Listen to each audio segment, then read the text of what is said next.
A couple of days ago I made a video analysing the teaser trailer for the no doubt very far off next entry into the Mass Effect franchise, and now knowing that Mass Effect isn't dead has inspired me to make a video going over 5 things I'd like to see in the next game. This could be anything from new ideas to the return of old features such as the beloved shifty looking cow or probing Uranus. Probing Uranus. Considering the trailer has limited context, lots of details are still open to interpretation, but what we do know is that this game will likely be taking place after the main events of Mass Effect 3 in the Milky Way galaxy. How long after is anyone's guess. We see Liara in the trailer and she's an Asari. Asari can live for up to 1,000 years, so it could be days after the events of Mass Effect 3, it could be weeks, months, years, decades, or even centuries. What I'm trying to say is there's plenty of room for speculation. And so I thought I'd dish out some entertainment if nothing else. This video will be based on the premise of Mass Effect not drastically changing its formula, and so my points will entail what's realistic from that angle. On top of this, I'd like to issue a spoiler warning. I was actually quite surprised by how many people in our Discord haven't played the Mass Effect trilogy, so if you don't want spoilers, please click off, but otherwise please enjoy this video. 5 things I'd like to see in the next Mass Effect.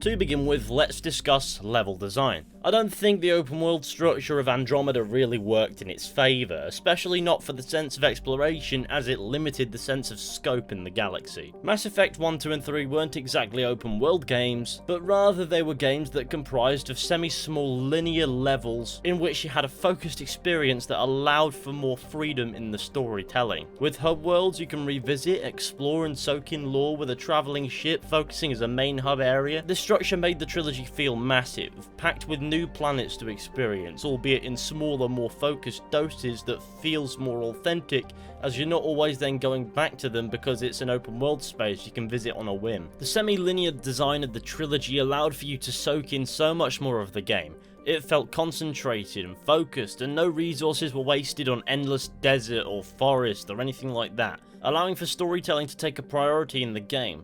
Like I said, Mass Effect has never been strictly linear, but it also doesn't have to be strictly open world. Not every game has to have a vast open world with tons of empty space and a bombardment of fetch quests to keep you busy. It can do more with less in a modernised version of its original format. This doesn't mean every world space needs to be linear realistically. Mass Effect 1, for example, didn't quite function this way, but rather gave us a world space in which there was the mission and nothing else, which paved the way for more linear gameplay segments in 2 and 3, and in these somewhat restrictive spaces there would be optional content that you could do alongside the main stuff or you could completely ignore. And for some spaces you could revisit them later on, though it wouldn't really be that interesting, which encouraged you to actually engage in the side content while the place that you're at is relevant to the story, which is something that open world games, especially open world RPGs, struggle to do. You'll be prancing about all over the place with no clear direction, going from one place to another and back again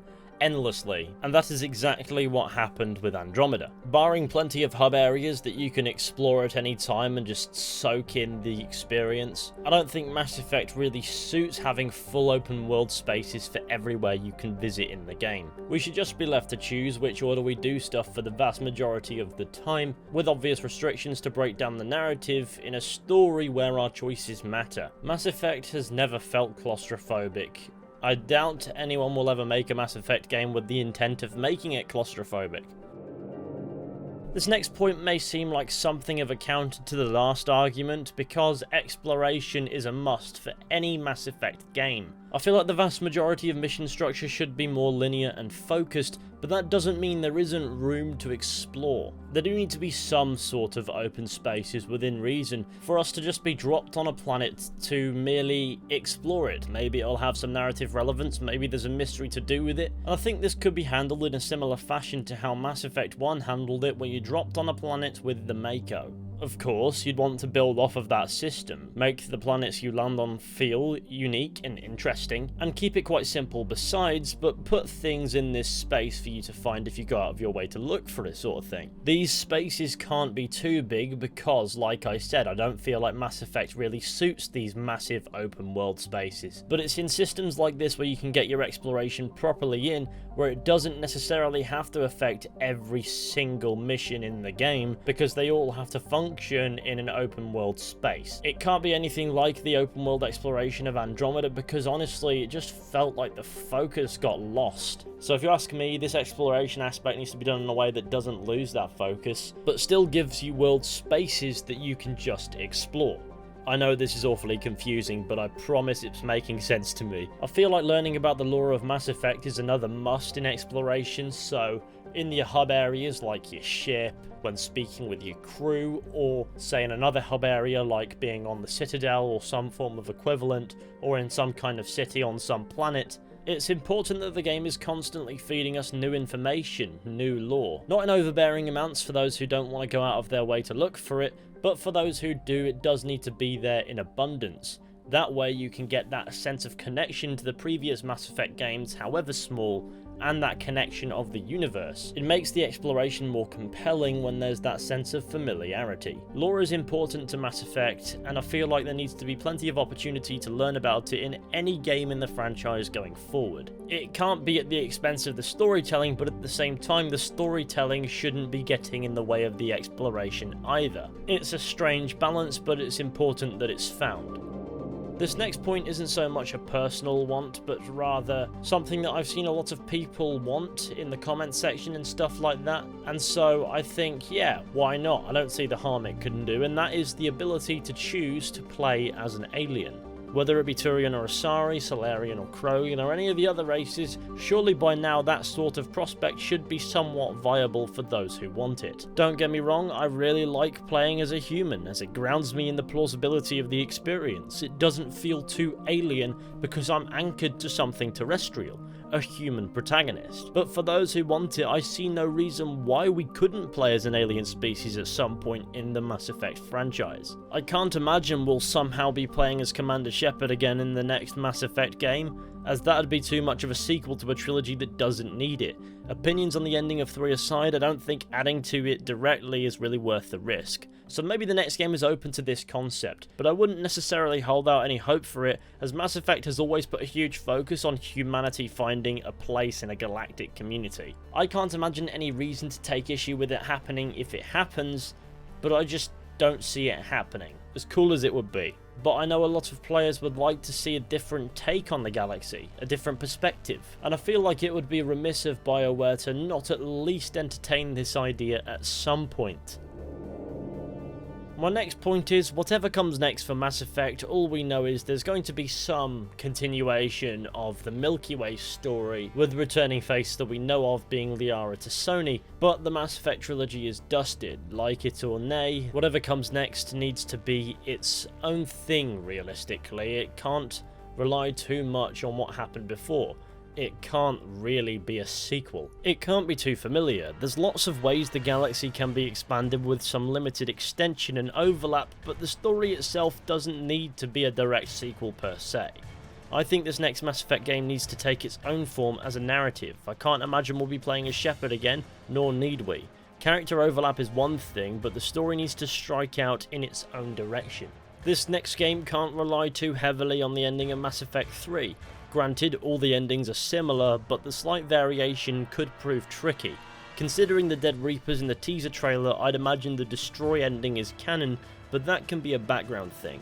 I don't think the narrative should rely too much on that. I don't think there's a way to avoid making one of the endings to 3 canon, but say Destroy ending is canon if you chose Control or Synthesis, then that not being canon in this game would be a cold slap to the face, especially when the trilogy itself valued its choices so much. I don't think the ending of the trilogy is the best example of that, but the point stands. Alternatively, they could double down on an ending, choose that as canon, and then just show us the aftermath of the Reaper invasion, or maybe the game could be slightly different depending on which ending to 3 you chose. I really don't know how they're going to make a continuation of the Mass Effect story work, but I feel like the best way may be to not rely too heavily on the events and choices made in the previous games. I'm also very aware that the stakes of the Reapers likely cannot be matched in a Milky Way based Mass Effect continuation.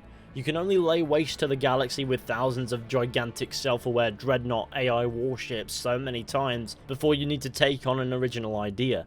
It could be something smaller in scale, a more character-driven narrative somehow maybe. A narrative that gives us the opportunity to really deep dive into Mass Effect lore without destroying it right in front of us, and that would be a pleasant change. It could make for an entirely different feeling game. I think what I'm trying to say is the game needs to stand on its own 2 feet, and it needs to tell its own story. How likely is that with Liara in the trailer looking for N7 armor pieces is another story, but we're yet to receive any context on this, so with any luck it makes sense without violating the overarching narrative confinement caused by the choice aspect to the trilogy. If it is connected, it all boils down to how well the game pulls off its beginning. How varied does it want to be? And with BioWare's most recent releases as examples, it's not unfair to be doubtful that it'll be variant enough. Just the same, I think it's fair to say there's plenty to be explored in the universe of Mass Effect outside of the trilogy story, and while some connection is fine, ideally from here on out, new Mass Effect stories can't rely too heavily on the trilogy's choices and events.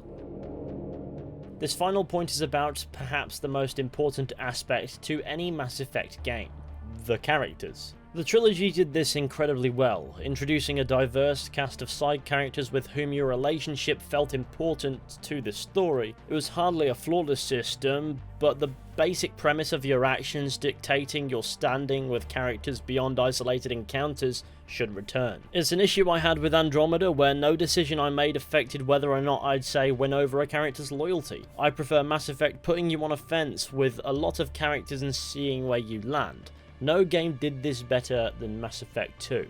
Your choices with characters in this game decided who was loyal and who wasn't.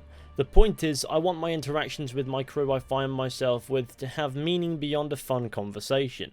This is the perfect way to handle downtime as you're still soaking in information, and it's a shame that Andromeda had to dumb it down for seemingly no reason other than to push out a game that wasn't ready. While it's one thing to have compelling characters with you, in this style of RPG that Mass Effect is, it's important that the game puts emphasis on you spending time with your characters, bringing certain rewards. For example, we learn more about them, we build a bond with them, some of them we could turn into romance options at some point, and others we could gain or completely lose the loyalty of, depending on our actions in crucial moments. And I think Mass Effect 2 ticked that box off the best. And so that's the approach to side characters and the crew that I'd like to see return and be enhanced, because it's been 10 years since Mass Effect 2, surely even better can be done now.